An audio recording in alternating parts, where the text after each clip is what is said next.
How should we name emotions? Let's start by looking at a list of emotions.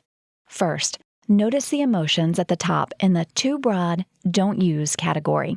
Happy, mad, sad, bad. These emotions are really just symptoms of the more specific emotions below and don't help us really understand what is going on. Here's an example. A child just told her mother a lie. On the surface, the mom might feel angry. That is obvious to anyone who is around her. She might start yelling or giving out a punishment. But the anger is just a symptom of deeper, more specific emotions. Usually, we have at least 3 at any one point in time. Let's look at some that might have led this parent to anger. First, the parent might be feeling frustrated that the child would lie when she has been taught that lying is wrong.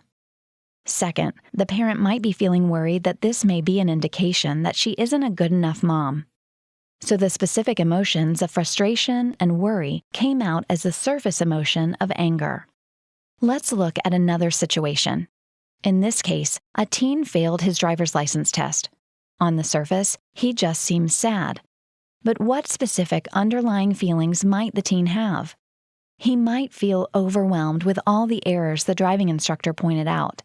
Disappointed because he was so excited to drive his friends to the movies tonight.